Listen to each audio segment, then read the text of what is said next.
Oh man, how nice to have an actual winter again this year. Just give me a minute, I'm going to put the sled back in the garage, and if you want to hang out, I'm going to do a full brake service on it.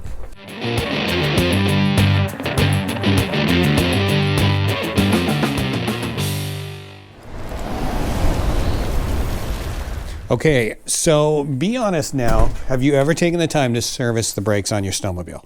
And you know what, if you said no, I'm guessing you're in the majority. I don't think a lot of snowmobilers think about their brakes as much as they should. So regular brake maintenance is critical and it's often overlooked. Now, not only do you want your sled to stop when you squeeze the brake handle, but would you believe me if I told you that poor brake maintenance is actually a major reason that sleds burn up? So most of what we're going to talk about today is going to be fairly applicable to any snowmobile with hydraulic brakes. Obviously, if you've got a different brand of snowmobile, then your caliper may look a little bit different, or your master cylinder from my sled. But I will say that 670 is a 97 and my Rev is a 2005, and the brakes are virtually identical. So this is something I've been meaning to do for a while. It's kind of unfortunate that actually I love this old sled, but since I bought the new one, this one's kind of neglected. So always remember, guys, I am not a mechanic. I'm just sharing what I do. So if you're not comfortable with any of this, take it to a shop and get it done. Most sleds have a hydraulic braking system. You got a master cylinder and a brake handle on the handlebar. You got calipers, pads, and a rotor that are attached to your chain case. So this is a simple process. There's only a few things we need. So we need a Phillips screwdriver because I need to take the screws out of the cap for the master cylinder. I'm going to need an 11 mil wrench for the bleeder screws when I bleed the brakes. I'm going to need some brake fluid. So I have .4 XPS brake fluid. If you have an older sled, it may say something like use .3 and it might reference .4 for heavier or racing applications. You're fine with .4. We'll talk more about brake fluid in a minute. Then when we bleed the brake, we're going to need one of two things. So there's two ways to bleed brakes. You could use a pressure method where you're pushing the fluid out of the braking system. For that, just get yourself a water bottle and a piece of clear tube. It's important that it's clear and it's important that it is big enough to go over the bleeder screw. Or you can use a vacuum method where you have something like this, where you're putting a vacuum on the braking system and drawing the fluid out. So I do have a vacuum bleeder set, and even though I'm not going to use it to bleed the brakes today, it does come with the tubing that I need. Okay, let's talk about brake fluid. Now, hydraulic brakes, well, any hydraulics really, work because fluid is incompressible. So about 1653, a French mathematician named Pascal told us that any force that you apply to a fluid in an enclosed container will transmit that force undiminished to every point along the surface of that container. In our case, our container is the braking system. As long as it's full of fluid, anytime I squeeze that brake handle, it's going to exert that same force on every part of that braking system till it finds something that can move. That's going to be our brake caliper, which is going to grab the rotor. But not just any fluid. For brakes, it has to have a very specific set of characteristics. It's got to be able to lubricate the braking components like oil would, and it's got to be the right viscosity to flow through all the little ports and channels in the braking system. So it's got to have the right boiling point, and it's got to have the right moisture content. So one thing that's important to remember, brake fluid is hygroscopic. That means it absorbs water over time. That's one of the reasons we need to change it. Your braking system will generate a lot of heat. When you get too much moisture in the brake fluid, it can be converted into vapor. And like air, vapor can be compressed. That reduces your braking force. So we talk about brake fluids being a .3 or a .4. DOT is short for Department of Transport. It's just the rating on the brake fluid, and it's basically referring to its boiling point. A .3 braking fluid has a boiling point of 284 degrees Fahrenheit. A .4 has a boiling point of 356 degrees Fahrenheit. You guys all ride like maniacs now. You generate all kinds of heat. Go with the .4, you're going to be fine. So we'll start off, we'll have a look at our brake caliper. So you've got two bleeder screws. They're underneath rubber caps on each side of the caliper. So this is the brake line. So your brake fluid and the pressure comes in here and then goes across to the other side of the caliper through this metal line. So if we do everything from this side, we're getting all of the fluid. So we're going to use this side. So it's a little awkward because of this coolant line on this liquid cooled sled. But the first thing we're going to do is just take that rubber cap off. Next, I'm going to set up my bottle with the clear tubing to that bleeder screw. So I actually just cracked this bleeder screw a little bit just to break the thread loose and then snugged it up again before I put the tube on. Now that we're good to go down at the caliper end, we can turn our attention to the reservoir on the master cylinder. You want to try and get your handlebars as level as you can for when you're adding fluid to the fill line later. First thing I'm going to do is just remove my screws. We will take the lid off of that. So it is pretty dark in color. It is pretty grungy in there. So if I open the bleeder screw at the bottom, all of this stuff is going to drain out. That's one way to go. But because this reservoir has a fair bit of grunge in it, the first thing I'm going to do is use my vacuum bleeder to pull that fluid out. And then I'll add more fluid in to flush the system with. As long as I don't open the bleeder at the bottom, we shouldn't get air into the lines.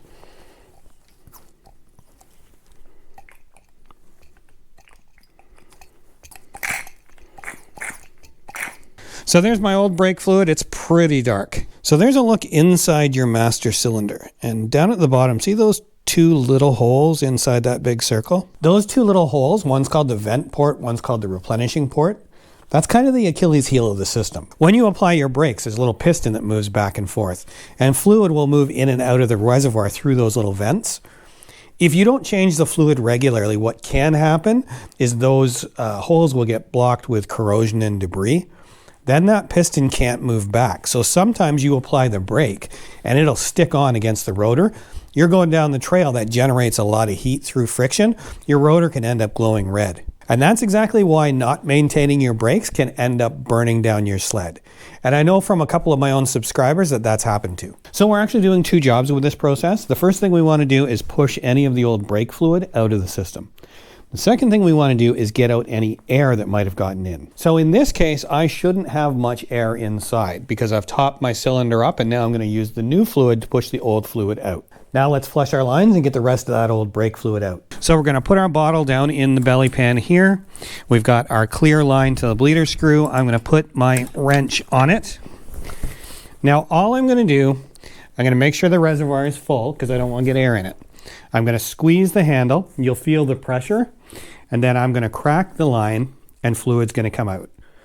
Then I'm going to tighten that bleeder back up and I'm going to let the brake handle off. And then I'm just going to repeat. Squeeze the handle and then with the handle held down, I'm going to take that bleeder off. And you can see the old brake fluid coming through the line. And as you do this, that level is going to drop. So we're just going to keep topping it up. So I squeeze my handle, I don't have much play, and then when I crack this bleeder, you'll see my handle drop to the bar. And I just tighten it back up. All right, so we're going to keep repeating that process, and we're going to watch for two things. We're watching for the color of that brake fluid. Eventually, we want to get to a point where it's pretty much the same color as what you're putting in the reservoir. That may take a while because there's a lot of corrosion and dirt in those lines if you haven't done this for a while. The second thing we're going to watch for are bubbles. So we're actually not looking too bad here. We're almost done. So when you're happy with that, you can take your tubing off and just reinstall that rubber cap. Okay, when you're done with that side, you want to bleed the other side of the caliper as well. And that's because even though we've got the old fluid out, we may have some air trapped on this side.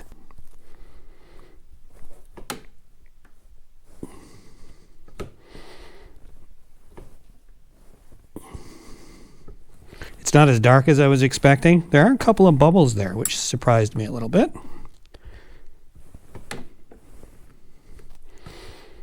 So the last thing you want to do, you just want to make sure that your fluid is filled to the max line in that little sight window. It's kind of hard to see in the video. If you're overfilled, just bleed a little bit out. All right, so that's the first part of our brake service finished. Now we're just going to reinstall the cap, tighten those screws down. So now our reservoir and our lines are all full of nice fresh brake fluid and no air. All right, the last thing I want to do is inspect my brake pads. Now I can see the thickness of the pad material just by looking in the top, but I'm actually going to go ahead and remove them. Gives me a better opportunity to inspect things, and it also gives me a chance to show you how easy it is to change brake pads on a sled. Okay, so the first thing that I'm going to do is just remove these little metal clips that hold the pins in. And there's one on each side. I'm just going to grab them with a needle nose plier and pull them out. Okay, then there's two pins that actually go through both pads, and they'll just pull right out. Okay, then you should just be able to grab each pad and kind of wiggle it out.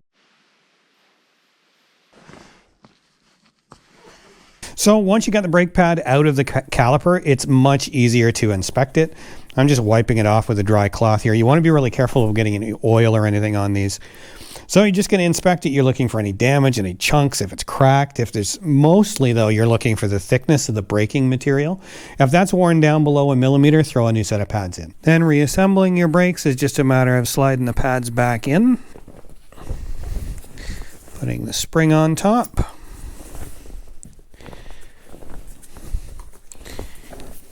reinserting the pins. Just make a note of where the holes are for the retainer clips. And then we've just got our little retainer clip to put back in there to hold the pin in.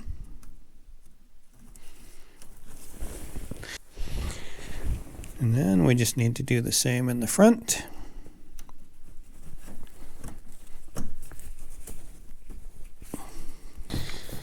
All right, and that is it. So if you take a second and you pull the pads, it just gives you a minute to check everything out. Make sure you don't have any debris or corrosion, especially caught between the pad and the rotor.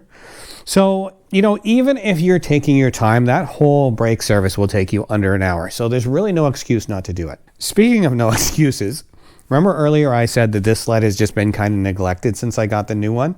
So I've had this sled well over 10 years now. And all of my attention has been on maintaining that one. I've done a little bit of work on this, but I gotta be honest, guys, I have not maintained the brakes. Now, in my defense, I'm lazy. All right, so that's it. Your brake service is done. Now, if I was you, I would take a little bit of effort and make sure that the brake system is working properly before you really hammer on that throttle. You should have enough play in the rotor that you can actually make sure that your brakes will grip it and then release it when you let go of the handle. And then just take it for a little ride. But if I were you, I would sort of start out really slowly and just test the brakes a few times before you even leave the property. Man, I'm finding I got a lot more brake than I used to. So it's a lot touchier when I touch that brake handle. Now, if you find you have less after you finish that job or your brake handle is spongy, then you've got air in the lines. So just bleed it some more. So I hope that helped you out, and now you know how easy it is to service your brakes and why it's important to do it. Now I got all this mess to clean up, but I think I'm going to do that after dinner. So anyway, until next time, I'm David Clark. Thanks for taking the time to watch.